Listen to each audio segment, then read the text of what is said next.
yo estoy muy admirado también como que fue a ese centro, y no me imaginaba que había por lo menos 10 personas allí apoyando, ¿verdad? Este es un proceso ejemplar de proyecto de autonomía muy profundo y con un impacto mundial muy importante.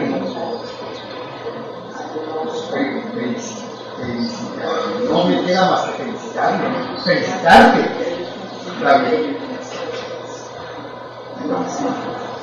Muchas gracias, and that's the limit of my Spanish. What I wanted to do when Rafael asked me to do an interview with him. Lo que yo quería hacer cuando Rafael me pidió hacer una entrevista con él. For a conference around la creación humana. Esta conferencia sobre la creación humana. Was to do something that would not be a traditional interview, as you saw. Yo no quería hacer una entrevista tradicional, así como lo pudimos ver. For me, more than anything else, what Castoriadis' work means. Para mí, más que todo, lo que el trabajo de Castoriadis significa, más que todo, is that repetition is not inevitable. Que la repetición no es inevitable. There's always the possibility of initiating new creative endeavors. Siempre hay la posibilidad de iniciar la creación de nuevos proyectos, de nuevas empresas. So for each of the book translations of Castoriadis I have done from French to English, todas las traducciones que yo he hecho del francés al inglés de la obra de Castoriadis, I have written a translator's foreword. Siempre he escrito un preámbulo del traductor, un preámbulo por él que es el traductor. That experiments with the very form of the translator's foreword, each time in a new way. Donde presento cómo es que yo como traductor tengo cada vez una experiencia nueva, ¿no? Lo vivencio como una experiencia nueva. So that's what I also tried to do with this interview. Entonces eso es lo que yo también quise hacer en esta entrevista, vivenciar este trabajo como una experiencia nueva. Roberto. Una cuestión que puede ser importante, especialmente en iniciativas en esta cuestión del proyecto de la es la posibilidad de finitud.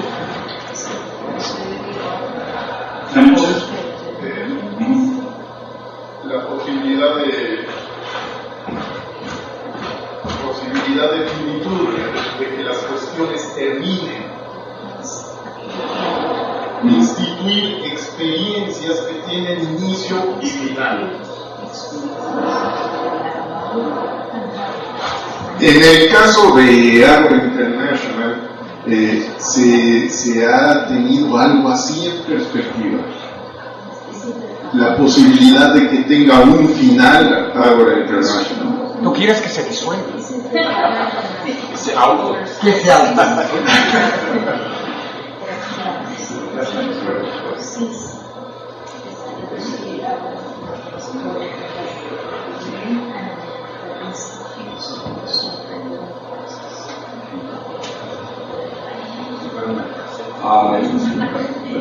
Death is an inevitability. What I said in the interview is that we try to be exemplary so that other people can continue as they see best how to continue this project. Como lo dije en la entrevista, lo que nosotros tratamos de hacer en Ágora Internacional es ser un ejemplo de cómo el proyecto de la autonomía puede seguir existiendo. Castoriadis speaks of the creation of open-ended significations that make possible the furtherance of the project of autonomy. Lo que Castoriadis nos enseña es la posibilidad siempre abierta, ¿no? El proyecto la posibilidad que siempre está abierta, ¿no? Al tiempo en el proyecto de la autonomía. But maybe I've ignored your question because we all have a problem with death. Pero tal vez quiero ignorar su pregunta porque todos tenemos un problema con la muerte y el fin, ¿no? La muerte es la muerte del otro. Sí, sobre el señalamiento que se hace en la entrevista, bueno, además felicitarte y felicitar a todos los que trabajan en ahora. Sobre el señalamiento que se hace en la entrevista sobre la digamos, ausencia de activistas en los eventos académicos en el norte, en Europa y en Estados Unidos.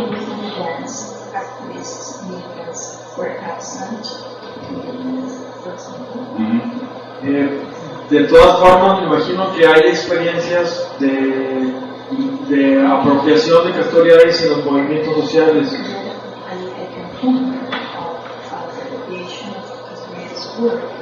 Que puede ser importante, no sé, mencionar como ejemplos específicos, ¿no?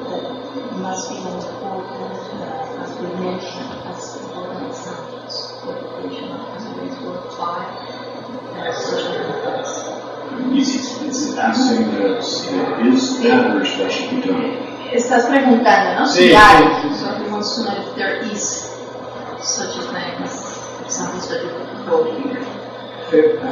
Social movement, for example, here in Asturias work. Porque, por ejemplo, en España For example, in Spain, tiene una difusión muy fuerte el pensamiento de la autonomía por el lado de Negri y la revista Multitudes. for example, in Spain, the journal Multitudes has a great influence of the areas. Y hay interés en la obra de Castoriadis, pero no tiene la misma capacidad de difusión, por así decirlo. ¿La revista 3? No, el interés en la obra de Castoriadis. Yes, in Spain, the interest of Castoriadis is not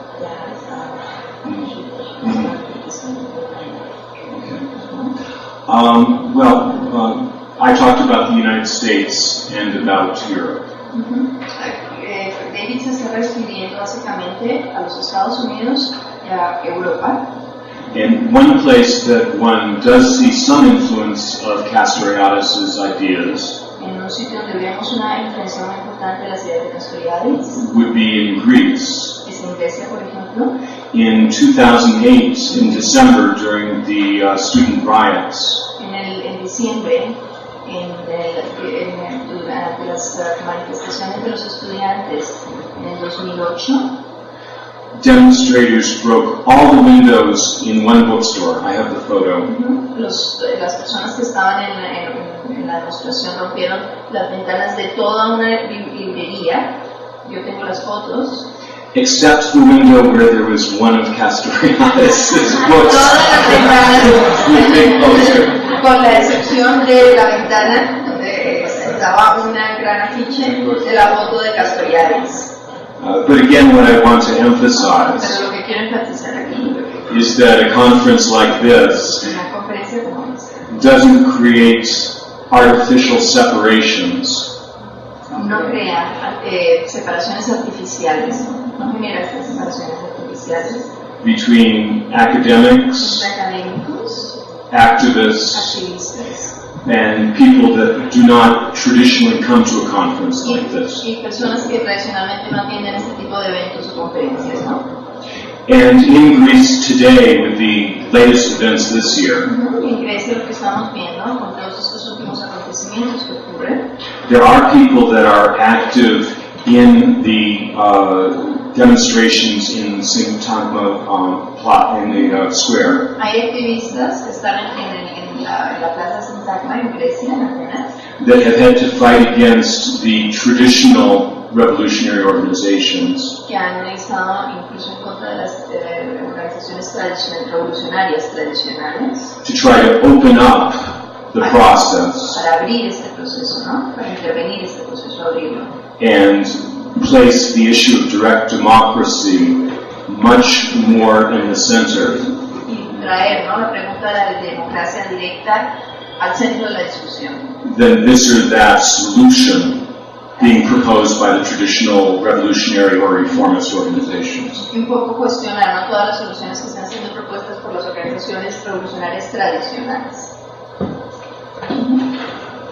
Fabio.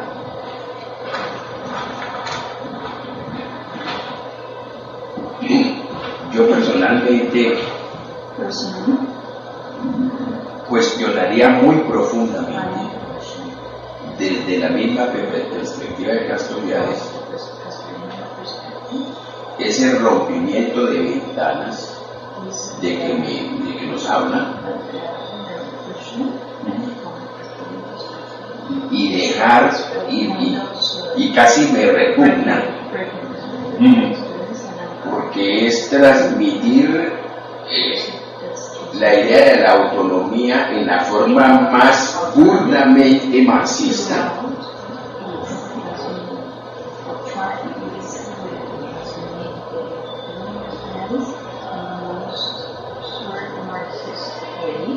y dejar esa imagen de Castoriadis como si fuera un redentor de no sabemos qué.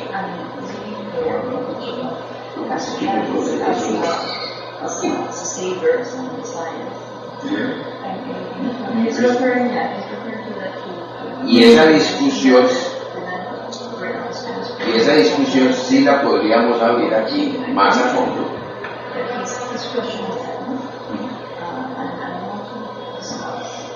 Porque lo que hay detrás es una especie de cristología marxista que pretende coger un pensador como si fuera una especie de Dios, y esa heteronomía radical debemos de discutirla democráticamente,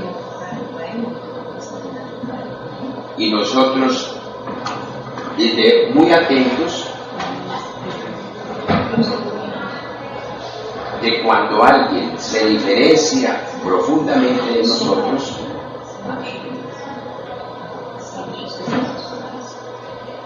que es algo que me molestó en una mesa que estoy no coordinando pero viendo,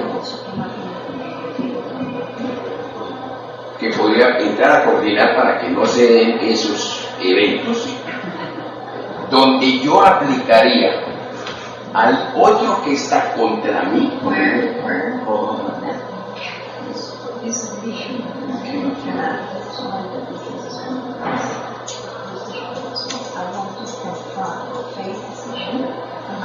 lo que siempre he demandado cuando intervengo y he estado en contra de todo el estalinismo,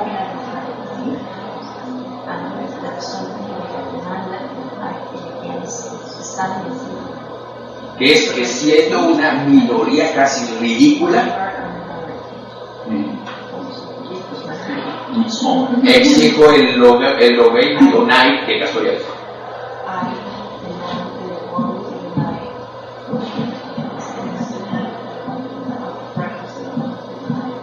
Entonces, desmantelemos esa figura. Por supuesto, no hay que quemarla, pero debemos rechazar profundamente quien rompa los libros del lado. ¿Se hicieron cuenta?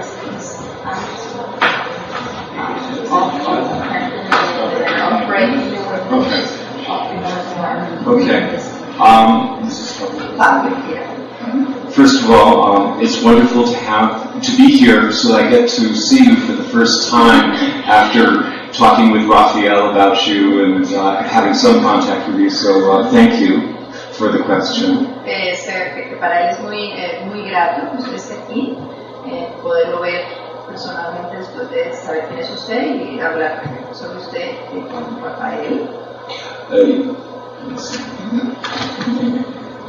Thanks a lot too. I was asked before about how Castoriadis is received in relation to social movements. En la pregunta anterior formularon la pregunta, ¿no? ¿Cómo Castoriadis cómo se hace recepción de Castoriadis en los movimientos sociales, o sea, movimientos sociales que hacen recepción del trabajo de Castoriadis. I gave an example. Yo di un ejemplo. An example does not mean that one accepts. Un ejemplo no significa que yo acepte lo que ellos. And then what I mentioned is that there are some young people who are interested in Castoriadis that are thinking in terms not of brick and windows. Lo que quise señalar es que hay personas jóvenes que están pensando o están trabajando con el pensamiento de Castoriadis que no rompen ventanas, but instead pero are trying to raise the issue of direct democracy. Yo quiero aquí simplemente plantear el problema de la democracia directa And talk about how one can go beyond the square, the Syntagma Square. y cómo se puede ir más allá, ¿no?, de la plaza. Talk to people in the neighborhoods. Hablar con la gente en los vecindarios, Talk to activists. Hablar con los activistas, Talk to workers. con los trabajadores, And make the change from the orientation of everyone gathering in one place y pensar cómo se puede hacer el cambio a través de una asamblea de todo el mundo, la reunión de todo el mundo, and discovering how we can create new forms of organization and communication para descubrir cómo se pueden crear nuevas formas de organización y de comunicación that makes this faire pensant, this deliberate way of thinking that I talk about, que hacen de esta manera de deliberar, de pensar, de esta manera de pensar deliberada, the everyday way in which we deal with each other in the world. cómo es que cotidianamente nosotros nos relacionamos con los otros, Without hierarchy, sin jerarquías, without exclusion. sin exclusiones. And so I think that you and I are in great agreement. Y pienso que usted y yo estamos en completo acuerdo en ese punto. Muchas gracias por el trabajo que hacen en Ágora Internacional. Yo quería tocar un punto que tiene que ver con lo que decía Fabio, pero desde otra perspectiva. Me gustó mucho ver en la conferencia cuando usted decía críticamente, con cierta duda, del consejo de la opinión a un encuentro con Castoriadis como este, que decía, pues, parece que este encuentro tiene invitados, aparte de académicos, militantes y otras cosas. Y esa duda me gusta.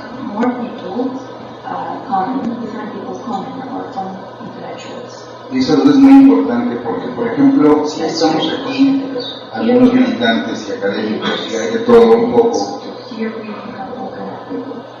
pero una cosa que me parece que hay que agregar y es muy importante es que hay que combatir, por usar esa palabra, la idea de que con Castoriadis hay que teorizar y olvidarse de pensar que es lo que Castoriadis plantea, que es muy diferente teorizar que pensar. Actually, recall Castoriadis sent a statement saying that it's very different to make theory than to think. En ese sentido voy a usar oportunistamente los dos ejemplos que pone Fabio. So, I'm going to use the examples that Fabio has used by taking into account this Castoriadis. It's different to think than to theorize.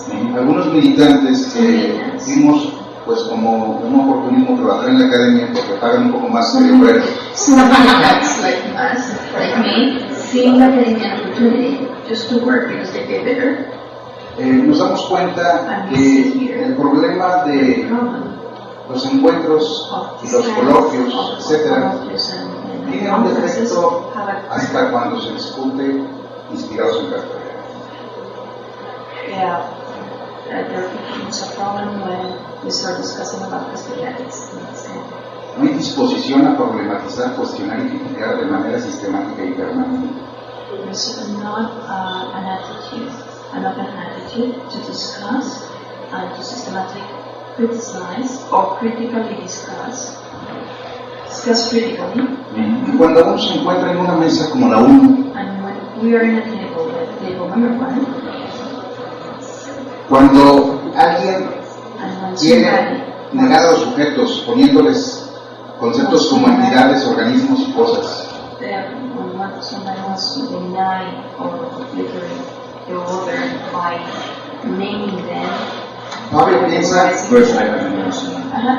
he's bringing up this example that he's experiencing in table number one, where somebody wants to deny the others in a position by naming them with categorías, ¿no? Like placing categories. Fabio piensa y me recomendaba que lo que hay que hacer es decirle y explicarle cómo es pensar con Castoriadis. We need to explain and actually discuss what does it mean to think with Castoriadis instruments. Y ahora escucho que cuando dice que hay un levantamiento y una rebelión tan grande como la de Grecia, agrego como la de Chiapas u otra, en un día o 5 días, no hay que romper vidrios. Y yo estoy en contra de romper vidrios y de hacer mítines y protestas. Pero veo a excepción con simpatía cuando hay rebeliones que hasta puedan tomar armas como los zapatistas para autodefenderse. O romper algunos vidrios el día de la rebelión. Es una pequeñísima respuesta a tanta muerte, a tanta represión, a tanto autoritarismo. Siempre estamos peleando contra los provocadores que rompen ventanas y vidrios. Pero el día de la rebelión peleamos contra los académicos que se preocupan porque ese día se rompieron unos vidrios. El día de la rebelión,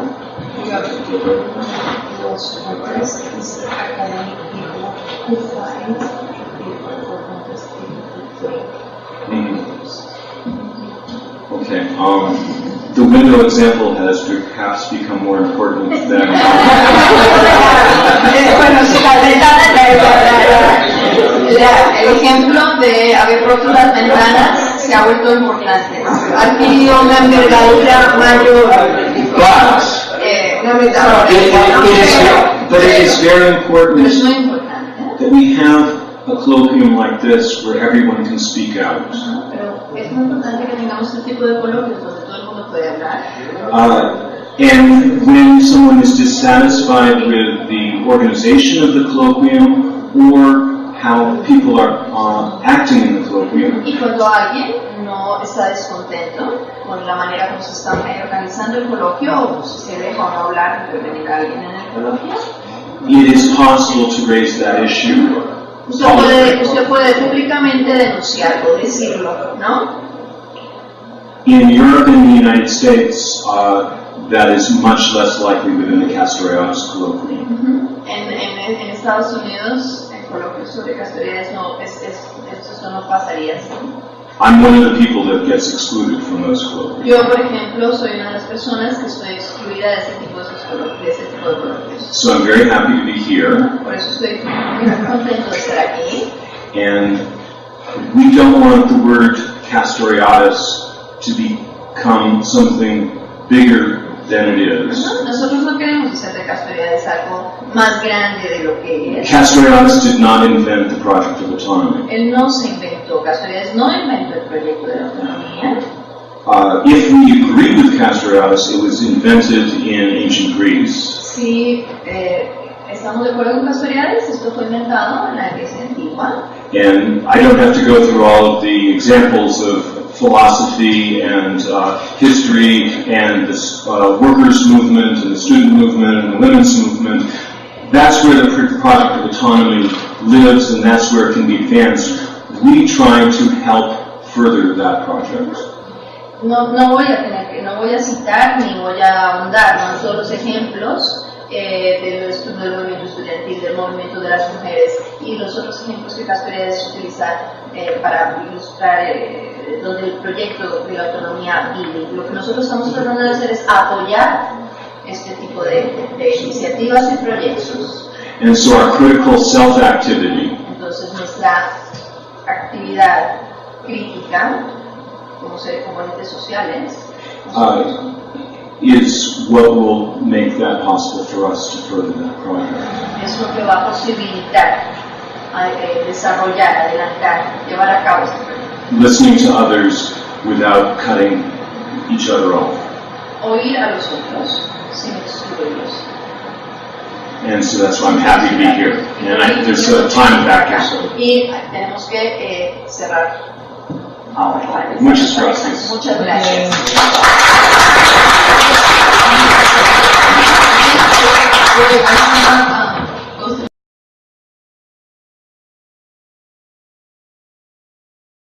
En este momento, no sé si están aquí todos los coordinadores de las mesas, ¿verdad? Creo que no, pero me gustaría quizás darles la palabra para que hicieran un rápido recuento de modo muy genérico, ¿verdad?, de cuál fue el desarrollo de la mesa que les corresponde, ¿verdad? Supe que hubo, en el caso de la mesa 1, un debate así muy acalorado, ¿verdad? Y que hubo así como que muchos estira y aflojas, ¿verdad? Cosa que nos encantaría, digamos, conocer en detalle. Nosotros también en la mesa 4, bueno, a pesar de que tuvimos una actividad más pausada, sí tuvimos también unos interesantes intercambios. Entonces sería un poco la idea en este momento que nos comunicaran los coordinadores de mesa más o menos cómo se desarrolló su trabajo. Les recuerdo algunos elementos de nuestro encuadre. Vamos precisamente a hacer este ejercicio de 10 a 10 y media más o menos, ¿verdad?, muy rápidamente, y a las 10 y media vamos a reinstalar el trabajo de mesa. Las personas que no pudieron exponer el día de ayer van a exponer el día de hoy. Eso va a durar hasta las 13 horas, y a las 13 horas vamos a proyectar, primero vamos a escuchar un audio que nos envió Christophe Premat, que trabaja para el Instituto Francés de Suecia, sobre la temática de las ciencias sociales y el aporte de Castoriadis a esta temática de la división de las ciencias sociales, etc. Es un audio que Christophe Premat lo hizo en español. Bueno, lo estuvimos apoyando para que lograse hacer el audio en castellano. Entonces creo yo que tiene bastante interés. Es un audio que creo que dura 15 minutos, no es muy largo, y después de ese audio, si tenemos tiempo y ganas, pero como dije el día de ayer, es voluntario, ¿verdad?, porque mucho de este material o está ya en la red o va a estar, como es el caso de lo segundo que vamos a proyectar, que es la entrevista que le hice yo a Eduardo Colombo. Esa entrevista va a seguir después de Premat, y eso se va a hacer a la hora de la comida. Entonces, bueno, si hay alguien que tiene un particular interés por escucharlo, se va a quedar, y si no, no hay ningún problema, porque son materiales que en un caso ya están en la red y en otro caso van a estar muy pronto. Después tendríamos a las 15 horas el cierre de las labores de las mesas en el aula magna y en el aula colegio, ¿verdad? Los coordinadores harían un poco el cierre de los trabajos, y a las 16 horas tendríamos un breve reporte también en la sala magna, ¿verdad?, una especie también de cierre más en el plenario. A las 17 horas vamos a tener la conferencia del doctor Jorge Alonso y el doctor Rafael Sandoval, que se intitula Institución y Democracia en México y América Latina. A las 19 horas vamos a tener la clausura del evento, e inmediatamente después, como las otras noches, vamos a tener un brindis de despedida, ¿verdad? Entonces serían básicamente las actividades que vamos a tener el día de hoy. Entonces yo daría la palabra a los coordinadores. Están aquí, está Rafa Sandoval, está Marcela por ahí creo, o estaba Marcela, ahí está Marcela, está Susan Street y está Roberto Manero. Entonces a lo mejor lo hacemos en orden. La mesa número 1, por favor, Rafa, muy brevemente, que nos comentaras cuál fue, digamos, la dinámica. Para acá.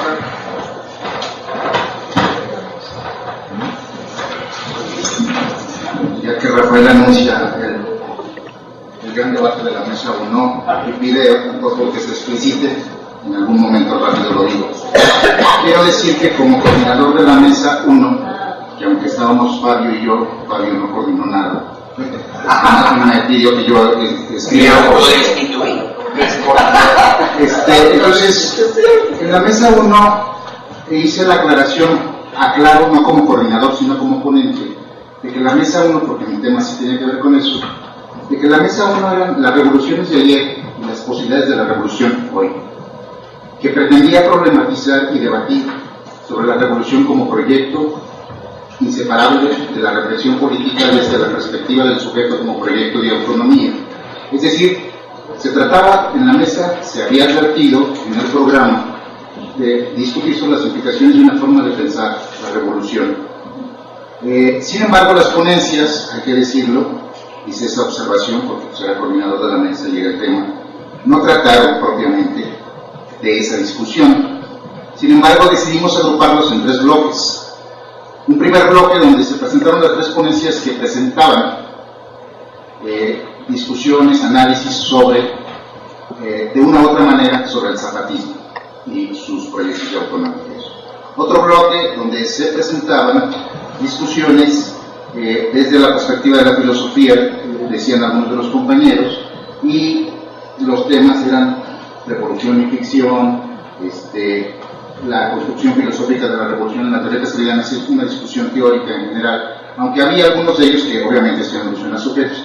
Y en la parte 3, en el bloque 3, la discusión de temas que tenían que ver con sujetos propios y estaban ahí presentes como miembros de los sujetos, los que hacían la autorreflexión, como es el caso de Mezcala, del movimiento anarquista en Guadalajara.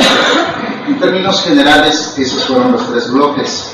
Lo que decía Rafael, que dijéramos rápidamente cómo estuvo, lo que pasa es que en el espíritu de problematizar, cuestión de criticar, se dio una discusión fuerte, un debate importante, para mi gusto, pero estuvo muy rico. El incidente al que hace alusión Fabio es simplemente que hubo una intervención de un compañero que nunca había estado, no estuvo presente, solo se presentó a exponer y no escuchó a los demás. Nosotros, entre ellos, yo he sido los críticos de esas cosas en estos seminarios. Y se presenta y bueno, pues no lo excluimos, él nos había excluido permanentemente. Nosotros lo incluimos y dijimos, pues ya que llegaste, pues presenta. En la presentación de su trabajo, lo que hizo fue presentar algunas cuestiones respecto de las ideas críticas desde Foucault a algunas cuestiones de un movimiento social. Y pues debatimos. A nadie se le quitó la palabra, yo era el coordinador. No sé por qué Fabio dice que si hubiera sido coordinador, él hubiera evitado que se quemaran los libros. No sé. Debió de ser coordinador y no cumplió con su trabajo de experiencia. Y entonces, pues, está anunciado como coordinador Lillo, no hizo eso. Y yo como coordinador le di la palabra a todos, jamás la quité. En orden como fueron dándose, entonces no sé a qué se refiere. Y el debate al que él se refiere, que le preocupó, es que fue muy fuerte la discusión de que reclamábamos que no podían negar a los sujetos diciéndoles a los de abajo jodidos. Y yo no era ningún jodido, por ejemplo. Entonces el debate se puso bueno, eso es todo. Pero fue, se calentó el ambiente, discutimos, problematizamos y demás, eso es todo. A lo mejor quieres replicar brevemente, Fabio. Por cierto, que no conocía a Fabio, ya lo conocí y me encantó su trabajo.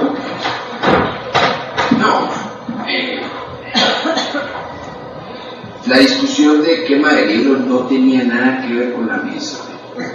Era básicamente el eje central de la reflexión, no de nuestra mesa, sino de lo que nos presentaron acá, que yo estoy profundamente en contra de que se quemen y no sé qué.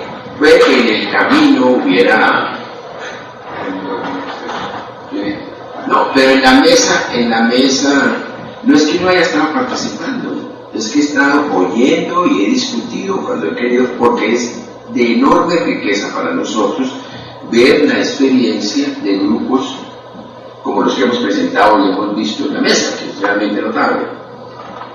Pero referido a la discusión mesa propiamente dicha, me acaba de quedar completamente claro todo el panorama, porque he tenido la fortuna de dialogar y discutimos, y creo que eso no vale más la pena. Pero hay un punto que debe ser traído a la discusión. Era una discusión del profesor con su alumno, al que le dirige una tesis porque ve que realmente el tipo de aplicación que quiere hacer no es pertinente. Entonces, es probable, eso nos ocurre porque eso es realmente en el sentido más estricto del psiquismo. Nosotros no manejamos por definición la psique y la pulsión a veces cuando estamos como lo has hecho tú en la mesa defendiendo las posiciones y mostrando que ocurre. Pero yo creo que hay que a veces también poner dominio en el fantasma que hace que se rompan los puentes que hay que trazar en políticas como las que ustedes quieren hacer en ese sentido, pero para nada estaba pensando en la mesa, porque pensaba era con unos vídeos y una figura castoriana, ese tipo de cosas no es la autonomía. Ahora, eso no quiere decir, no depende de nosotros, en un movimiento real, si la gente se arme, yo no estaré ahí, no levantaré un arma, no sé, pero para otros eso no depende de mí, de un movimiento. Ok, vale, gracias. No, yo creo que es muy interesante esto, la verdad es que sí quiero retomar y aprovechar particularmente porque veo, un poco en términos así como que más institucionalistas, es muy interesante cómo esta famosa imagen que evocó Curtis, ¿verdad? De la imagen, de la foto de Castoriadis que no fue tocada por las piedras en las vitrinas de la librería en Atenas, ¿verdad? De alguna manera ha servido como una especie de analizador, ¿verdad? Es muy bonito, como que a través de esa imagen hemos de alguna forma también hecho hablar la institución de la cultura política en el contexto en el cual nos movemos, ¿no? Entonces nada más quería yo hacer un poco de énfasis en ese elemento. Por favor, Marcela. Bueno, nosotros rápidamente, en la mesa 3, donde estamos discutiendo sobre movimientos sociales, revoluciones silenciosas y sociedad como creación, tuvimos 2 momentos de trabajo, un trabajo arduo, hicimos casi 4 horas sin parar, dado que había no solamente muy ricas y sustanciosas presentaciones, sino que todos los miembros de la mesa quisieron participar, hacer acotaciones y observaciones sobre lo que se presentó. Yo creo que se abrió la mesa haciendo una reflexión, hecha por mí un poco sobre el carácter normativo de la autonomía y cómo se podía aplicar la perspectiva de la autonomía en movimientos sociales. Bueno, yo básicamente me acerqué de manera muy general al movimiento indigenista, puse algunos ejemplos de institucionalizaciones de derechos que se habían hecho en las últimas décadas por parte del movimiento indigenista y simplemente, abrí esa pregunta con mi intervención y siguieron después intervenciones, pienso yo, mucho más prácticas, importantes y sobre todo intervenciones que partieron de la pregunta cómo podemos utilizar el aparato conceptual castoriadiano o algunos instrumentos conceptuales con los que nos provee Castoriadis para ver, estudiar, acercarnos y elucidar el accionar político de los movimientos sociales. Hubo 2 intervenciones importantes en la mañana. Tenemos aquí a Rafael, nos habló sobre su acercamiento a Castoriadis en el contexto de políticas públicas y movimientos o expresiones de movimientos sociales en México. Tocó algunos puntos sobre política social y económica en México y las respuestas y propuestas que en este momento él ve que están haciendo algunos movimientos sociales. Habló Gloria Rascón, también presentándonos una intervención del movimiento estudiantil en el 99 y en el 2000 como una expresión del proyecto de autonomía y nos ilustró muy bien cómo ella veía y cómo leía elementos de autonomía allí. Ahí se inició una discusión sobre la relación entre heteronomía, autonomía, cómo podemos ver esos procesos a la luz de los ejercicios de instauración o del ejercicio del imaginario instituyente por parte de los movimientos sociales, y tuvimos una rica discusión sobre eso, puntos que se empezaron a discutir y que fueron después retomados en la ponencia de Andreas, por ejemplo, en la tarde, y que han sido también retomados por Fabio en su conferencia inicial. En la tarde tuvimos presentaciones también muy ricas por parte de Mercedes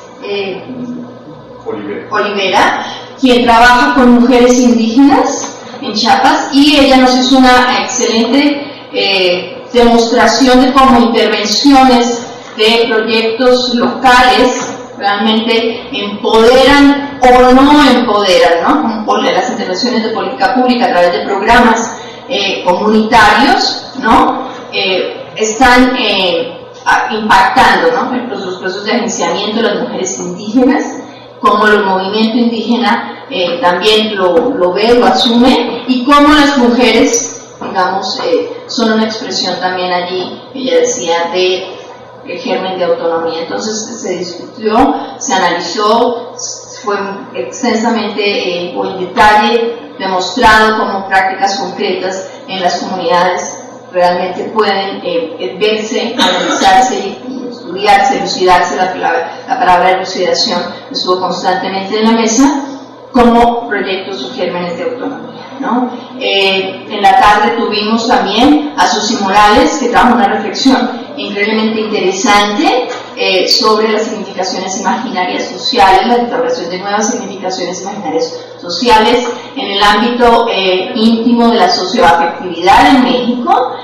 Trajo unos elementos de reflexión que no habían sido discutidos en ese momento en la mesa, como el ámbito de lo somático, las significaciones imaginarias sociales del cuerpo, las diferencias de género y el problema de la autonomía y el agenciamiento, también ligado a una ponencia que se hizo una reflexión un poco más teórica, pero con muchos elementos también muy interesantes. Entonces ha habido varios puntos de reflexión donde hemos retomado cosas que hemos hablado aquí entre todos a partir de las dos ponencias de Fabio y de Andreas, y que hemos tenido también la posibilidad de discutir en las mesas.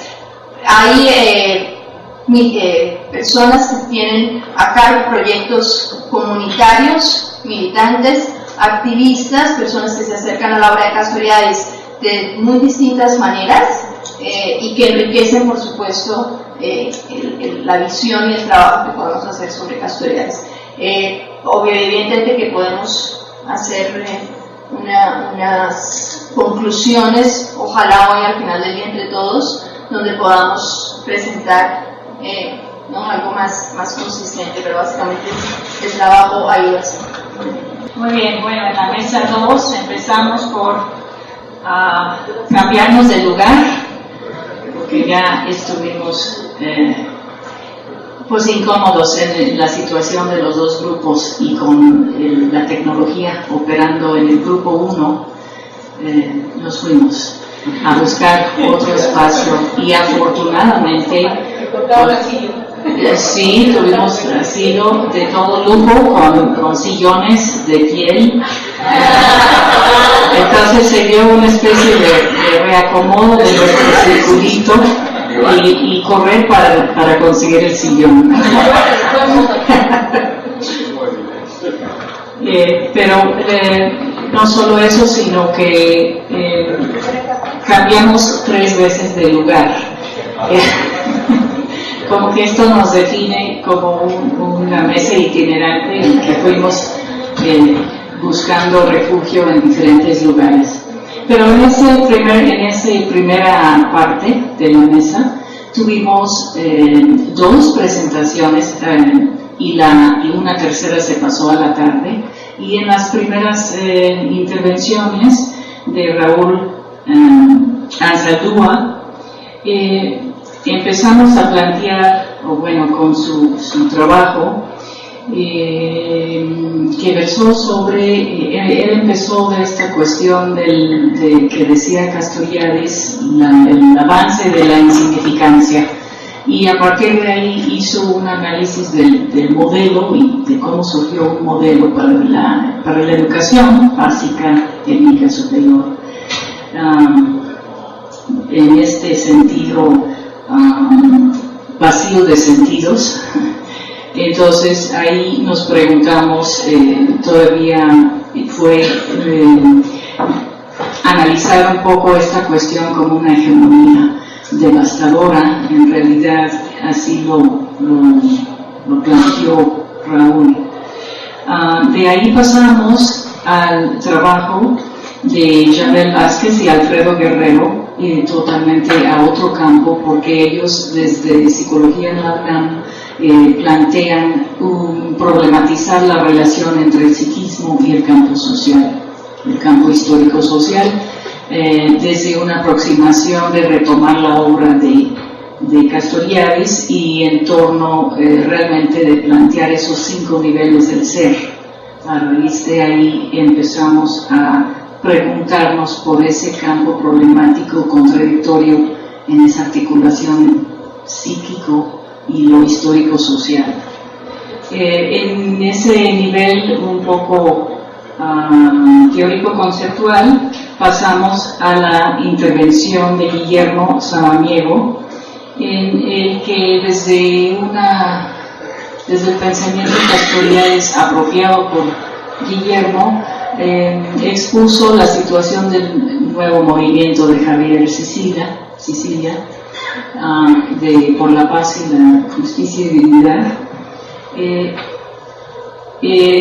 destacando algunos elementos novedosos en este movimiento, como a partir del dolor se hace este movimiento, ¿no? Entonces de ahí empezamos, bueno, estoy ya juntando porque para eso ya nos movimos a la comida bastante, una buena parte antes de la última intervención, una buena parte fuimos a comer juntos y ahí empezamos, continuamos, todavía regresamos con Guillermo y la cuestión empezó a calentarse un poquito porque logramos constituir un grupo de discusión.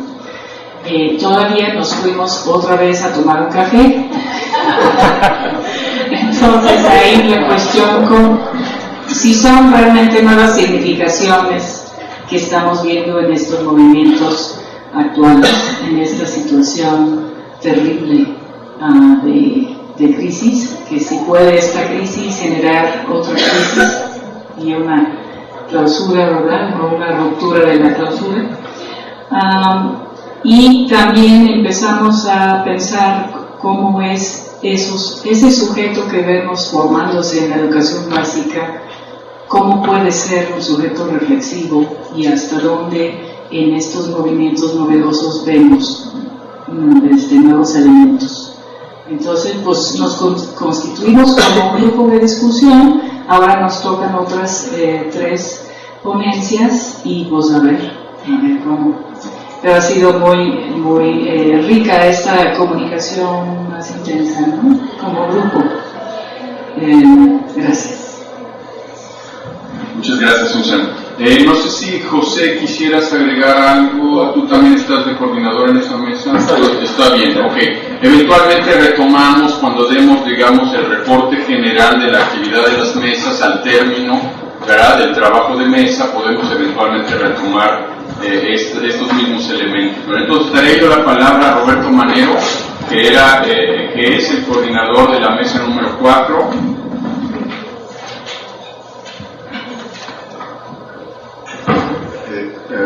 Buenos días. En la mesa 4 nos portamos muy bien. Empezamos a tiempo, terminamos a tiempo, comimos, regresamos, seguimos trabajando y terminamos justo en las horas. Dividimos las 2 sesiones de trabajo, una primera sesión con 2 ponencias y 3 ponencias en la segunda. Si dijera en términos generales, la dinámica de trabajo fue una dinámica más tipo seminario, en donde se trabajó fundamentalmente alrededor de la ponencia en turno, a partir de la exposición y posteriormente preguntas y algunas reflexiones sobre la exposición que se hacía. La primera parte, la primera sesión de trabajo fue dedicada a 2 dos ponencias que estaban bastante interrelacionadas entre sí, a la sazón la de Rafael y la mía. Entonces, casualmente fuimos los primeros que expusimos, y bueno, la temática se desarrolló fundamentalmente en torno a la obra, a la idea de obra institucional. Creo que lo que va apareciendo como ejemplo de esta, no porque sea ejemplar, sino como era el ejemplo que propone para el análisis Rafael, fue precisamente la misma cátedra internacional Cornelius Castoriadis en sus antecedentes, en lo que podríamos llamar en su génesis social, ¿no? Y algunas aproximaciones desde digamos, cómo esta cátedra nos permite cuestionar algunos conceptos, ¿no? Como la misma idea de obra institucional tendríamos que ampliarla, digamos, a partir del concepto de institucionalización, que después iba a aparecer fuertemente problematizado precisamente en la ponencia del doctor Calvas, ¿no? Y bueno, otros conceptos como la cuestión del análisis de las implicaciones. En la tarde tuvieron lugar tres ponencias: la ponencia de Rocío Salcido, que fue una lectura contrapelo de la herencia de Cornelius Castoriadis; la de Mónica Gallego, Cercanías y distancias entre la utopía en Hugo Semmelmann y el proyecto de autonomía en Cornelius Castoriadis; y finalmente la ponencia que debía haber sido de Flor Marina Bermúdez y Rafael Miranda, que se llama La significación imaginaria de planificación para el desarrollo, una visión crítica de las ciudades rurales sustentables en el sureste mexicano, que desgraciadamente se tuvo que retirar Flor Marina y la realizó Rafael. O sea, aquí la estrellita pues de la mesa fue el buen Rafael. Me siento totalmente incapaz por la complejidad de los temas que se trabajaron, muchos de ellos con niveles de abstracción realmente extraordinarios, de resumir con un mínimo de precisión las ponencias que se plantearon, ¿no? Creo que fueron temáticas diversas que pudimos ir trabajando en función de ciertos filones y ciertas problemáticas que nos fueron planteando en común, ¿no? Algunas de ellas era la problemática de la intervención en la realidad, de esta separación entre intelectuales y operadores, ¿no? La separación entre dirigentes, dirigidos, etcétera, etcétera. Cuestiones muy interesantes alrededor, por ejemplo, de la puesta en común de proyectos, de la organización común y de los intercambios que vienen como resultados de una nueva manera de plantearse las problemáticas que en su momento se planteó Castoriadis, ¿no? Así, por ejemplo, la posibilidad de poner entre paréntesis la propia organización para poder acceder al conocimiento de las organizaciones concurrentes, diría yo.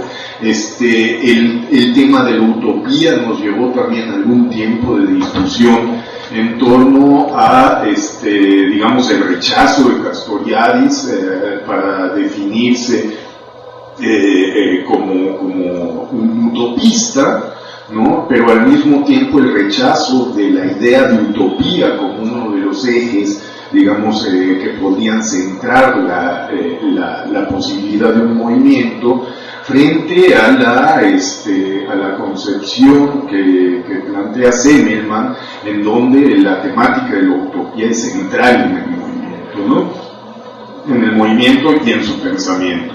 Evidentemente, en esta pequeña síntesis que estoy haciendo, creo que traiciono mucho los conceptos de las autoras. Creo que tendrían que ser ellas quienes realmente puedan plantear sus tesis. Por último, me da menos pena traicionar acá a mi amigo Rafael, ¿no? Él planteó su experiencia en el proyecto, digamos, en la crítica de los proyectos gubernamentales de generación de ciudades rurales en el sureste mexicano, especialmente a partir de la experiencia que tiene con algunos estudiantes de movilidad que se van a vivir a San Juan de Grijalva y que logran estructurar una crítica sumamente interesante de este tipo de proyectos, ¿no?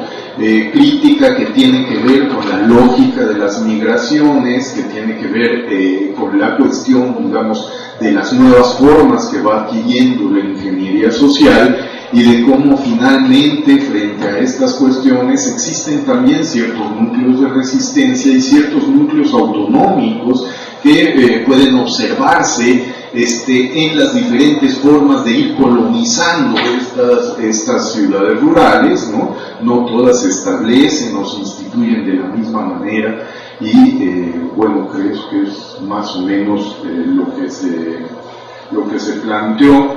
El programa para esta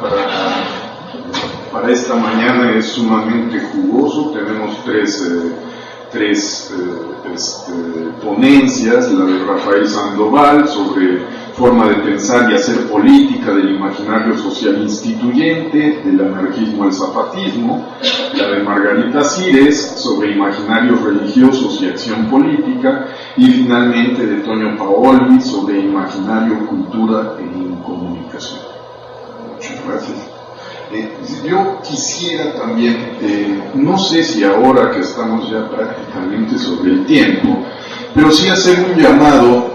Sabemos que todos los congresos se realizan en diferentes escenas y planos, ¿no? Y creo que la mesa 2 nos fue restituyendo algunos planos muy interesantes en todo digamos, esta mesa itinerante, ¿no?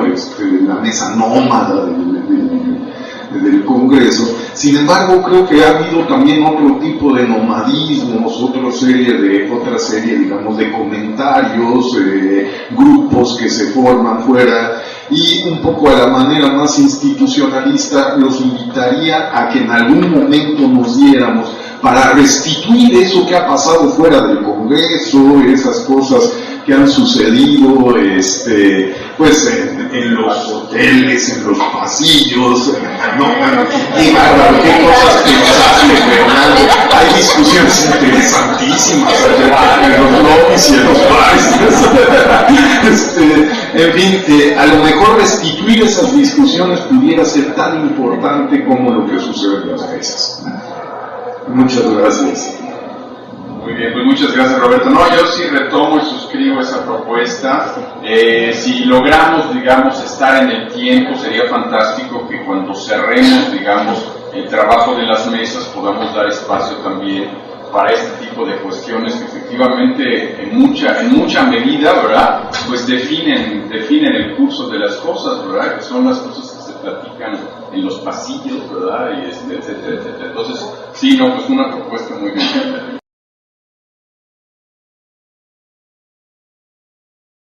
Así como después de la represión social. Acción política. Tomo distancia de la visión tradicional de la política en la que ésta está ligada únicamente a los partidos y a las formas establecidas de luchar por el poder gubernamental. En esta investigación, la política será entendida como la manifestación de un desacuerdo social fundamental que lleva a poner en duda las instituciones y a pensar otra vez el bien común, el rumbo de la sociedad.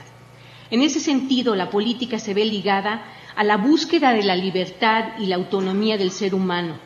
Desde esa perspectiva, la política se basa en la capacidad humana de crear, de imaginarse lo que no está ahí y transformar la realidad.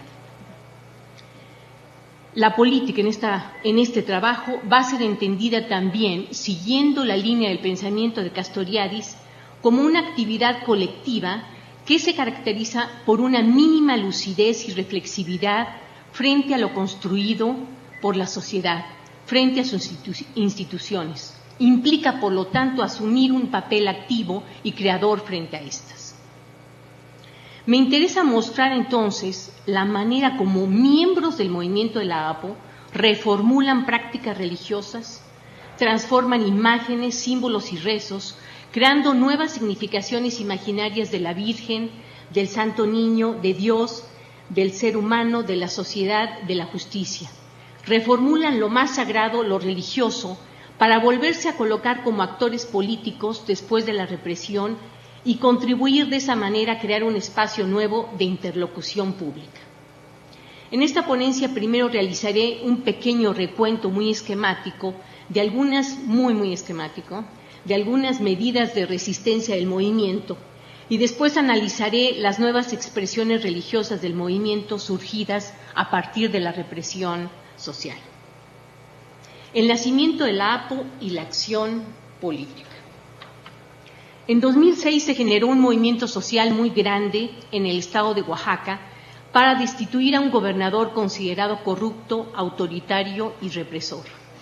Empezó como una huelga magisterial por reivindicaciones económicas y se convirtió a los pocos días, después de una represión violenta, en un movimiento social más amplio que aglutinaba más de 350 organizaciones y una multiplicidad de personas que no pertenecía a ninguna organización. Entre esas organizaciones estaba el Sindicato de Maestros con más de 70,000 miembros. Surge, por lo tanto, la APO, surge la APO, la Asamblea Popular de los Pueblos de Oaxaca, una nueva subjetividad colectiva con una única demanda: lograr la destitución del gobernador. Empiezan medidas de resistencia civil para impedir el funcionamiento gubernamental, así como para presionar que el Senado a nivel federal actúe y lo quite al gobernador, declarando la desaparición de poderes. La APO entonces toma las oficinas gubernamentales más representativas del ejercicio del poder ejecutivo, legislativo y judicial. Se instaura un poder judicial popular en la plaza central de la ciudad y las autoridades de 24 municipios de todo el estado de Oaxaca son reemplazadas por otras figuras de reconocimiento popular. Esto muestra de alguna manera el alcance, digamos, de las resistencias que se viven en el movimiento. Se desata entonces una campaña mediática contra el movimiento, tratando a sus miembros de delincuentes, y a este no se le da la voz en los medios comerciales. Como reacción, la APO realiza tomas de estaciones de radio y en agosto la toma del canal de televisión por un contingente de mujeres que lo ponen a funcionar durante 20 días. Ahí surge un movimiento, el movimiento que se le llama mujeril de la APO, ¿no? La Como. Una cosa totalmente inédita en la historia del mundo el haber tomado una estación de televisión. La reacción evidentemente surge. Se empiezan a documentar asesinatos y desapariciones de miembros del movimiento de parte de grupos parapolicíacos. La APO construye barricadas en la noche por toda la ciudad. En algunos días de septiembre hay más de 1,000 barricadas. Se llega a hablar de la comuna. En octubre el Senado acepta que existe una situación de ingobernabilidad, pero no declara la desaparición de poderes debido a una alianza entre el PRI y el PAN, en una coyuntura postelectoral que había creado un vacío de poder a nivel nacional y que sin duda contribuyó a que el movimiento se extendiera espacial y temporalmente y se expandiera socialmente. Esto es una cosa en realidad poco trabajada en el movimiento, ¿no? Después de tantos meses se desgasta el movimiento y los maestros rompen la huelga. La Policía Federal entra en Oaxaca y en noviembre se desata una represión brutal, detenciones arbitrarias que afectaron también a gente que no tenía nada que ver con el movimiento, abusos, violaciones, torturas. En esta investigación planteo que en las medidas de resistencia civil de este movimiento, que duró alrededor de 6 meses, la APO va más allá de la creación de un contrapoder al gobierno estatal. Se cuestiona no solo el tipo de gobierno, sino el orden vigente.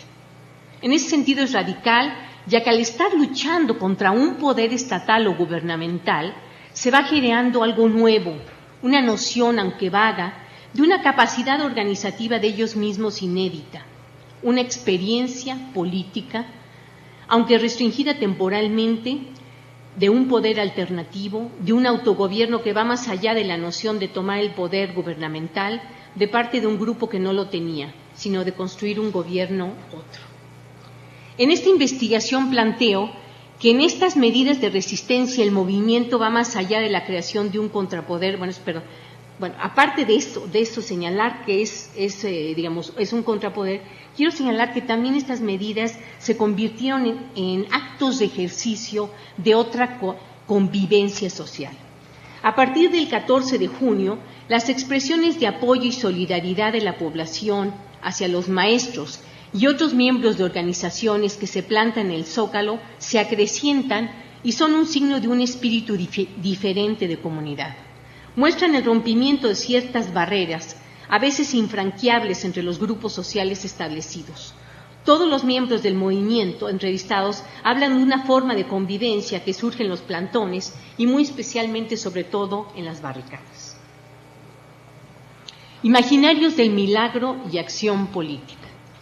En este movimiento social, tanto como en otros recientes movimientos como el de Atenco en 2002, he podido destacar que el imaginario del milagro ha contribuido a la configuración de su lucha política, imaginario que está basado en la concepción de una posible intervención sobrenatural, divina, en asuntos políticos.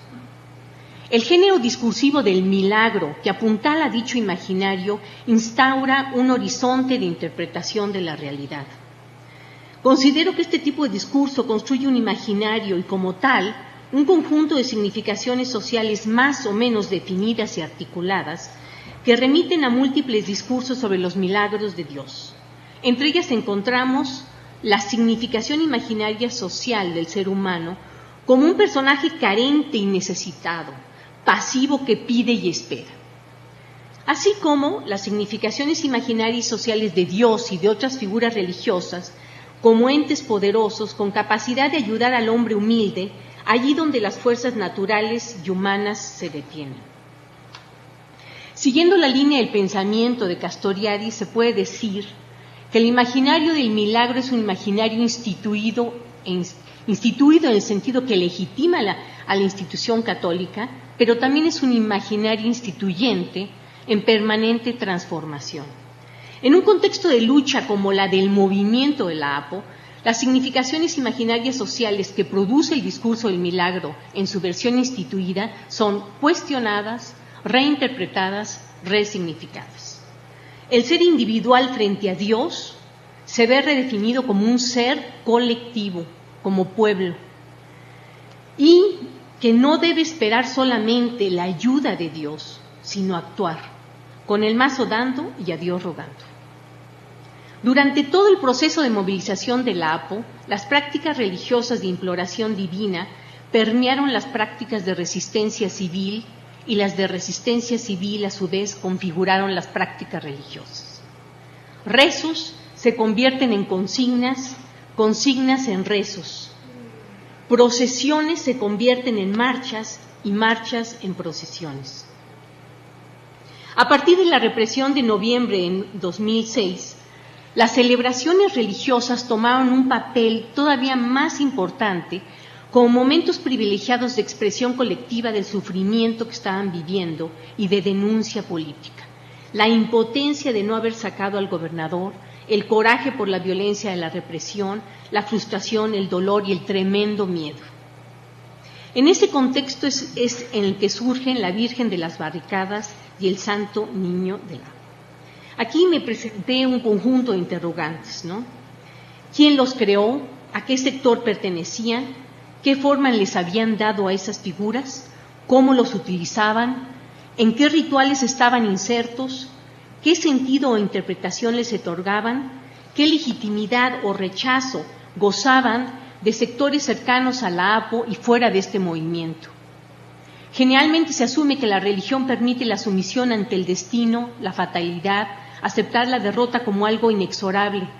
Por ello me pregunté, y me sigo preguntando, ¿en qué medida estas imágenes les ayudaban a asumir una derrota al no haber podido sacar al gobernador, a resignarse o a replegarse de la escena de lucha, o al contrario, intentaban darle un cauce diferente a la lucha y mostrar un camino de no resignación al movimiento.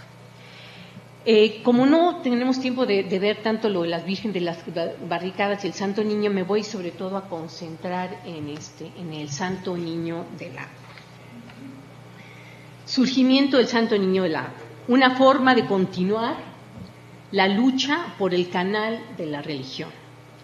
Se trata, como ustedes ven, de una figura de bulto creada por la familia Martínez, formada por maestros y miembros de la APO pertenecientes al sector del Frente Popular Revolucionario. La madre es muy creyente, católica, venera la figura del Niño Dios y sigue la tradición de la Candelaria, ¿no? Ya ven, de cambiarle de ropa cada 2 de febrero y llevarlo a bendecir. En 2007, después de la represión, decide ella con su familia transformarlo en un niño APO. Lo viste como un joven barricadero, de aquellos precisamente que peleaban en las calles y arriesgaban su vida por el movimiento.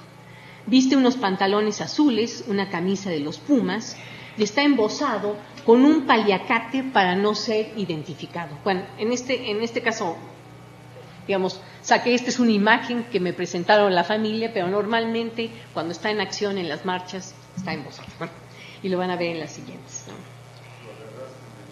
Ándale, todavía no había saliendo del baño, ¿no? Dice, y está embosado con un paliacate para no ser identificado. Tiene un casco y un escudo para defenderse, así como una resortera para poder tirar piedras a los policías en algún enfrentamiento policíaco o parapolicíaco. Lleva su bazuca, aquí no se ve, se va a ver en la siguiente, ¿no? Lleva su bazuca,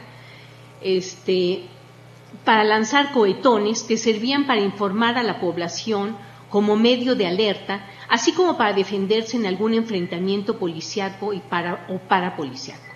El joven bazuquero es el símbolo de lucha y de defensa en el tiempo de las barricadas y del Escuadrón de la Muerte. ¿Qué sentido le dan sus propios creadores? La maestra Remedios señala que crear esa imagen era una manera de, cita, manejar la indignación, el enojo, la frustración y el miedo después de la represión. Era un modo, dice ella, de manifestar la inconformidad y una forma de continuar la lucha por el canal de la religión.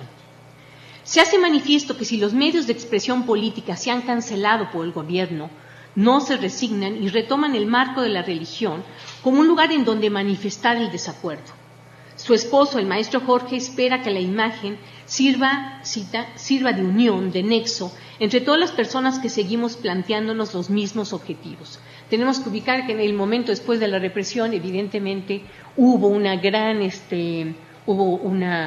grandes conflictos dentro de la propia, que ya se venían, digamos, ya sintiendo desde antes de la represión, pero con mayor fuerza, digamos, después de la represión.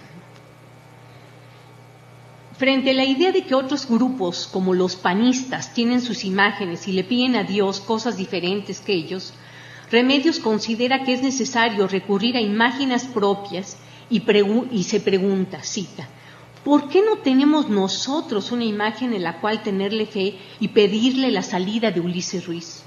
Una imagen que represente lo que nosotros queremos y lo que nosotros vivimos, porque esta lucha no ha terminado. La maestra Remedios cuenta que cuando tuvo la idea le surgió mucho miedo. ¿Qué podría pensar la gente que no estaba con la APO? Las represalias que podrían venir en ese momento tan duro. La familia la convence y participan todos. Lo llevan a bendecir, pero de incógnito. Arriba de su vestido de niño APO le ponen otro vestido para que no llame la atención. Su esposo añade y aclara en esta parte del relato, como los indígenas cuando ocultaban a sus dioses. De esta manera se ve en el lugar del indígena tratando de contrarrestar la dominación espiritual y expresa que él considera estar en un proceso semejante. A los pocos días de transformado el Niño Dios en su versión de niño APO, se preparan para la primera marcha, esto es el 7 de febrero de 2007, se preparan para la primera marcha después de la represión y deciden sacarle una foto, la figura y crearle una oración. La imagen es configurada por uno de los hijos en computadora como si ustedes ven, como un retablo, un exvoto, como una petición de milagro. Otro de los hijos, y les digo, bueno, yo llegué a este tema porque he estado trabajando desde hace como más de 10 años sobre los exvotos guadalupanos. Entonces, toda esta cosa yo creo que ya no sabían qué hacer con el imaginario del milagro, ¿no? Entonces, evidentemente, y esto está muy claro, digamos, como un exvoto. Otro de los hijos carga la figura, esta misma, se la llevaron también como bulto, ¿no? Otro de los hijos en esa manifestación carga la figura del Santo Niño en la marcha. Esta llama la atención y genera mucha aceptación. Se da a conocer inmediatamente. Los periódicos regionales y algunos nacionales mencionan la aparición de esta imagen. Cita: surge el Santo Niño Apo, le piden apoyar salida de Ruiz. Este año la Apo tiene una divinidad propia a quien encomendarse. La oración cautiva y capta la atención de los periódicos. Desde este humilde hogar te pido, Santo Niño Apo, que no permitas que esta lucha sea en vano, que la muerte de nuestros compañeros no quede impune, que nuestros compañeros presos sean liberados, que los perseguidos y exiliados tengan la libertad de regresar a sus hogares y que intercedas ante Dios por la salida de Ulises Ruiz. Todas esas peticiones que te hago son para la pacificación y democracia de Oaxaca. Amén. La oración, en tanto acto de enunciación, es una acción de petición de ayuda divina. En este caso se convierte además en un acto de denuncia y de demanda de justicia divina, pero no después de la muerte, sino acá en la tierra. Por lo tanto, una solicitud de justicia social con ayuda divina. La dimensión política queda subrayada. Legitimación política y religiosa de los símbolos. El 14 de junio de 2008, al año y medio que se crearon las figuras de la Virgen de las Barricadas y del Santo Niño del Apo, se puede apreciar que éstas gozan de un reconocimiento más amplio y legitimidad dentro del propio movimiento. Ese día se celebra una gran marcha para no olvidar la fecha de la represión del movimiento magisterial ocurrida 2 años antes y que llevó al nacimiento de la Asamblea Popular de los Pueblos de Oaxaca. Existe una gran concurrencia de parte de las múltiples secciones del Sindicato de Maestros y de las organizaciones que componen la APO. En medio de esa marcha aparecen un estandarte de la Virgen de las Barricadas y la figura del Santo Niño del APO. Están ocupando un lugar preponderante. Una de las secciones más unidas y respetadas de la sección 22 toma un acuerdo en asamblea y deciden llevar a estas figuras como símbolos para nosotros. El maestro Soberanes afirma: habrá gente que a lo mejor lo vea con admiración o que diga, ¿qué pasó? ¿Ahora hay nuevos santos? Pues sí, hay nuevos santos. Con música y cohetones se abren paso en el recorrido, retoman la oración de la familia Martínez y le introducen unas pequeñas variaciones. Hacen circular fotocopias de ella y la imagen del Santo Niño. En un momento de la marcha el contingente hace lectura de la oración. Una persona va diciendo cada estrofa y los demás la repiten. De repente aquello parece más bien una procesión religiosa, pero las consignas políticas que se escuchan a lo lejos recuerdan que se trata muy claramente de una marcha. 14 de junio, ni perdón ni olvido. Al llegar al zócalo de la ciudad de Oaxaca, empieza el mitin en el kiosco, colocan a las figuras religiosas en un lugar central. Aquí se ve, ¿no? Precisamente en el mitin, allí en el kiosco del centro de la ciudad de Oaxaca, ¿no? Las variaciones introducidas a la oración permiten tener acceso a una reflexión colectiva. ¿Cuáles son los cambios? En primer lugar, el acto de imploración sufre ciertas transformaciones. Se cambia el pronombre de la primera persona de quien implora. Ya no se trata de un sujeto individual que se dirige a la figura religiosa, te pido, Santo Niño, sino te pedimos. Se subraya el sujeto colectivo que está implorando. En segundo lugar, en el acto de denuncia, se destaca la brutalidad de la represión gubernamental, la tortura sufrida por los detenidos, y por ello se añade una frase que no estaba: que sanen pronto las heridas de nuestros torturados. En tercer lugar, en la demanda de justicia, que estaba incluida de una manera implícita en la primera oración, se cambian ciertos términos. Las palabras pacificación y democracia, que remiten al lenguaje gubernamental estatal y a un tipo de gobierno que se dice democrático, son eliminadas por liberación y justicia. El término de liberación remite a un horizonte no definido de realidad o régimen político más allá de la democracia y del tipo de gobierno actual. La demanda de justicia o la demanda de paz son términos opuestos en el marco de la discusión política en Oaxaca. De paz han hablado los sectores aliados al gobernador que sobreponen esta a la justicia social reclamada por el movimiento. Los sectores ligados al movimiento apelan a la justicia social sobre la pacificación. Reflexiones finales. En este año, en 2011, después de la toma de posesión del nuevo gobierno de Oaxaca, los maestros Remedios Antonio y Jorge Martínez llevaron a bendecir el niño Apo a una misa conducida por un sacerdote que apoyó al movimiento para la fiesta de la Candelaria, el sacerdote, el padre Ubi, para quienes lo conocen. Esto suscitó una gran conmoción. La maestra Remedios afirma: tenemos fe en que ya son otros tiempos, por eso decidimos salir ahora a la luz con él. El niño Apo hizo milagros, ya que los compañeros que se encontraban en la cárcel, como Flavio Sosa, recobraron su libertad, así como los exiliados pudieron regresar a sus hogares, a pesar de que el exgobernador seguía en esas fechas en funciones. También lo más importante es que Ulises Ruiz y su candidato Eviel Pérez perdieron la gubernatura.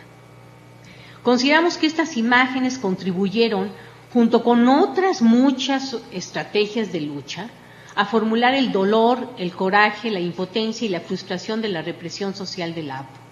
Ayudaron a algunos miembros de la APO a vencer el miedo, a asumir que se perdió una gran batalla, pero que no hay una derrota fatal.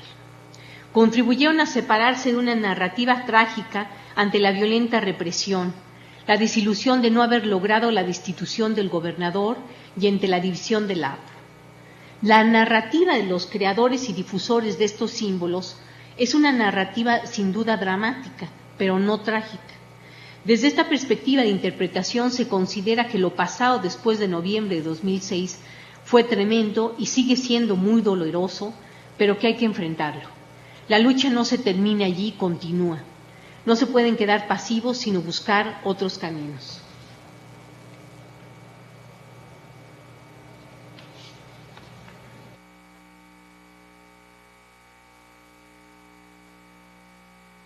Estas figuras, bueno, por eso vimos, a estas figuras religiosas le conceden la función de reconstruir el lazo comunitario fundamental para la acción política, en tanto acción colectiva, y superar la división entre diferentes sectores del APO.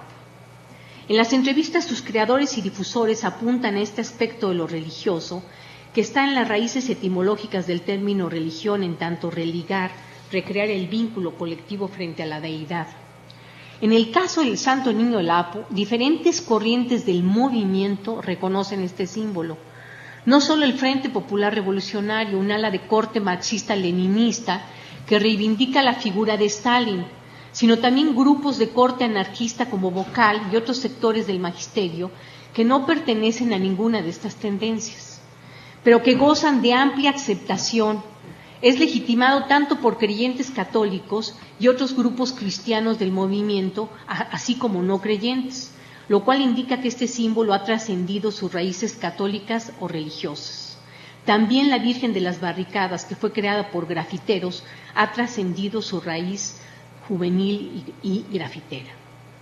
Hemos intentado mostrar la emergencia del imaginario del milagro como un imaginario radical en los términos de Castoriadis, que alude a la irrupción permanente de un flujo de impulsos, de representaciones, de imágenes, que no puede ser formulado por los símbolos instituidos, pero que se sirve de los símbolos instituidos para ser expresado, creando un imaginario instituyente y en permanente cambio. En las reflexiones de los maestros Jorge, Remedios y Gisela, producidas en las entrevistas, encontramos una tensión entre un imaginario instituido relacionado con la institución de la Iglesia Católica, con la historia de la evangelización y dominación española, con la supresión de la religión indígena y un imaginario instituyente nuevo que clama liberación, justicia, revaloración de la espiritualidad indígena. Termino con una cita de la maestra Gisela. La religión siempre ha estado a favor del poder, y en este momento la religión está también sirviendo para unir a la gente, ¿no? Para que se exprese su inconformidad, exprese pues todo lo que está sufriendo por medio de las imágenes religiosas. ¿Qué sucedió cuando llegaron los españoles? Dice. ¿Cómo sometieron a la gente por medio de la religión? Y así ha sido a lo largo de toda la historia. Entonces, en este momento surgen pues las imágenes, pero ya no como un sometimiento hacia el gobierno, sino como una unificación del pueblo. Y eso es para nosotros lo más importante. Bueno, muchas gracias. Comparto la primera parte de la ponencia y la interpretación del significado político del movimiento de la APO, pero me encuentro realmente en total desacuerdo con la cuestión religiosa. O sea, yo incluso estuve cuando sacaron el niño, ¿cómo se llama este? El niño Apo, y era a finales de 2006. O sea, yo todo eso lo interpreté como un juego. Y como lo que en el 68 se llamaba détournement en francés, o sea, una inversión de significado, una apropiación de símbolos religiosos, tomando en cuenta que la religión es, si hablamos en términos de Castoriadis, es el reino de la heteronomía, de la ontología heredada, digo, para usar la jerga apropiada en este lugar. Y entonces, por ejemplo, también los esténciles de la Virgen de las Barricadas, eso sí conozco los chavos que lo hicieron, todos son menos religiosos. Se están pitorreando de la Virgen de Guadalupe, de los símbolos religiosos, de toda esta cuestión que los oprime desde hace siglos, y son jóvenes, son chavos urbanos, o sea, es Vocal, es el Cesol, son los chavos de los círculos anarquistas, que todos son menos cristianos, ¿no? Y que usan esta Virgen justamente como un juego, y que no es ningún símbolo religioso, ninguno. Y que haya despistados del FPR, que no por casualidad es un grupo profundamente estalinista, que también son cristianos, que se inventan historias religiosas, a mí no me lleva a crear ningún discurso de interpretación, y tan es así, de interpretación de tipo religioso, tan es así que yo he estado en la Guelaguetza Popular de 2010 y de 2011, ningún niño Dios estaba ahí. O sea, la última Guelaguetza Popular de la APO, que hubo hace 2 meses, en julio, en Oaxaca, que fue muy concurrida, no apareció, o sea, esos símbolos ya se olvidaron porque fueron un juego. No quedó, felizmente no va a quedar ningún culto al niño Apo, porque si bien no dudo, o sea, el padre Ubi también lo conozco, claro, el padre Ubi es un cura y tiene su juego, ¿no? Si puede transformar la cuestión en una cuestión católica, pues él está feliz, ¿no? Pero de aquí a pensar que los chavos de la APO eran religiosos y que crearon un nuevo culto, ese es completamente, para mí es un error gravísimo, y es llevarnos a un terreno que no es el de la autonomía, y además no es el de gran parte del movimiento, de la parte, por lo menos que desde un punto de vista libertario, castoridiano, de la defensa de la autonomía, podamos reivindicar. No podemos por ningún motivo confundir el plano religioso, que es el plano de la alienación, de la desgracia, de toda la gran mentira que se nos sirve desde hace siglos en México, en Italia, en todo el mundo católico, con un discurso de liberación que surge, y con unos chavos que se pitorrean de la religión.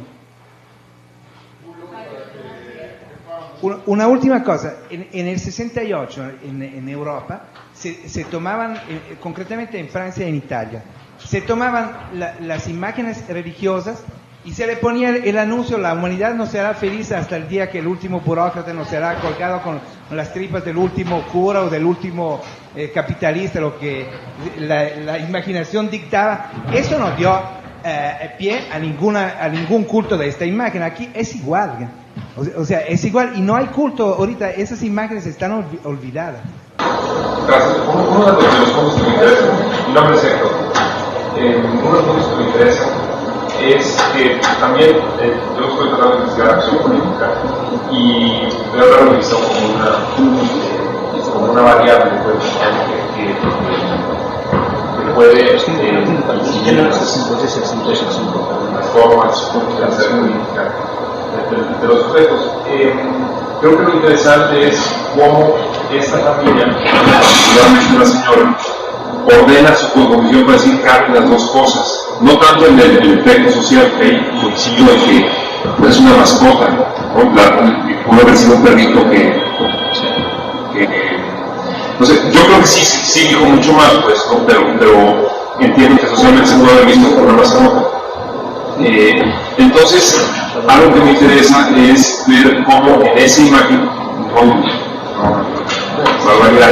digamos, como en la cosmovisión, dónde se entra, digamos, a la autoridad, dónde se entra el ser supremo, dónde se entra lo trascendente, dónde ubica a Dios, dónde ubica el papel del hombre, dónde ubica el papel del prójimo, etcétera, que le permite realmente romper esa lógica vertical que enseñan las iglesias. Entonces eso se me hace interesante porque en los entornos donde trabajo también hay mucha religiosidad y eso supondría que hay mucha obediencia. Entonces, ¿cómo romper eso? A ver, sí, tampoco tengo que obedecer todo lo que viene desde arriba y me acomodo distinto. Creo que eso es lo que se me hace interesante en esta familia. Y seguramente significó distintas cosas para distintos actores que sentían que tenían que tener algún apego por lo religioso. Sí veían a la Virgen de las Barricas como a la Virgen, lo que necesitaban la intervención divina, pero había otro ramo más entonces ahora, algo que me preocupa es que el proyecto de autonomía requiere individuos autónomos, individuos ateos. Entonces estamos perdidos aquí en México, porque no un proyecto autónomo, porque no nos faltaba a la Virgen ni a los santos. Entonces, sí está un poco difícil. Entonces, un poco volviendo a lo que proponía el doctor Fabio, es dentro de la teoría que es la iglesia, son las iglesias, pueden surgir algunos elementos de autonomía, ¿no? Eso creo que es un fenómeno que sucede. Y simplemente yo quiero problematizar pues la idea de religión, que es religare. No necesita una iglesia, ¿no?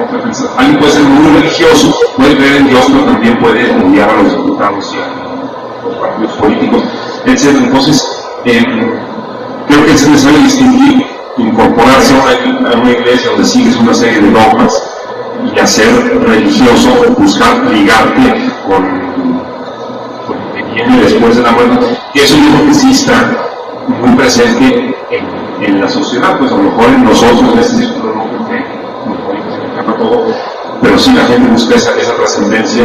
Creo que puede ser compatible la autonomía y la religión, no la de iglesias.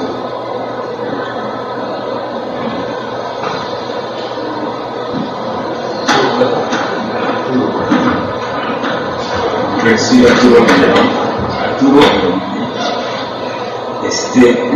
bueno, creo que desde ya tenemos ese tema que a mí también me interesa, y es cuando se habla de la religión, un poco de todo así. O sea, sí es cierto, hay un par de religiones que tienen un solo Dios, y que pues son las religiones que se hace diferencia constantemente, pero otras religiones muy interesantes, que a lo mejor comentamos en el pasillo con el expositor, de que hay otras religiones que tienen usamos la palabra verdades o dioses que se comportan muy distinto a ese Dios sancionador, porque me gustan las religiones, las dioses. Entonces ahí creo que sí hay un tema, ¿no? Y se incluyen muchas cosas. Entonces, creo que es uno de los temas que hay que abordar como joven, pero yo también considero que vivimos sociedades que tienen un mundo mágico que se comporte con las personas. A lo mejor esto es contrario a lo que dijo ayer el expositor, de que, bueno, Castoriadis es ateo y ateo. Es cierto, pero yo también creo que es de ese Dios único, las otras deidades, porque se van construyendo religiones modernas muy diversas. Entonces, todavía no tenemos nada para explorarlo, nada para situarlo, porque, por ejemplo, a mí me interesa mucho eso de la zona mundo indígena, está lleno de eso, está por todos lados. Pero también creo que me gusta mucho el niño del agua porque le van los pumas, pero hasta ahí. O sea, yo creo que no es otra religión, esa es otra religión. Le van los pumas, eso está. Creo que es un buen Dios. Pero hay un problema, creo que en creo que es distinta la propuesta que dices del imaginario del milagro a la imaginario de la segunda reunión de las significaciones imaginarias. Creo que son distintas. Entonces yo te preguntaría si esta construcción de este imaginario corresponde a otra, pues no sé cómo decirlo, otro orden metodológico y compartas con este imaginario de verdad que sí es un poco desproporcionado.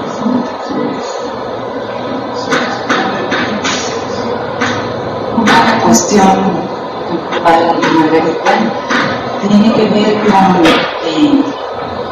esta idea de cómo, o sea, toda la potencialidad que se puede encontrar en un proceso institucional que de pronto puede romper con el elemento enterónomo que supone lo religioso, porque yo no despreciaría el asunto de estas nuevas formas de religiosidad para decir que todo es un juego, que es puro cotorreo. En el juego y en el cotorreo hay una construcción diferente que intenta caminar hacia una institución.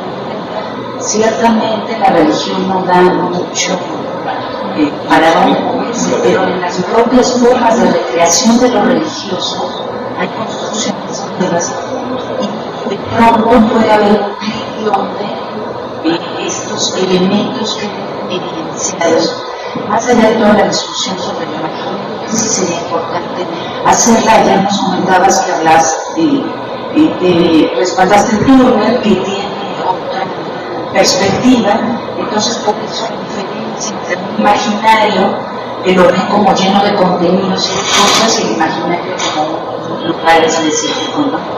Pero yo sí me gustaría que exploraras un poco sobre esas potencialidades, porque si no, ciertamente no habría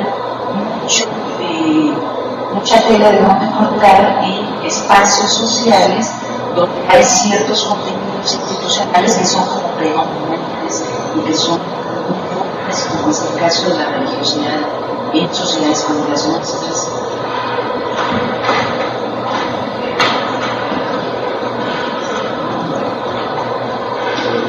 Yo más quería hacer un pequeño comentario breve con relación.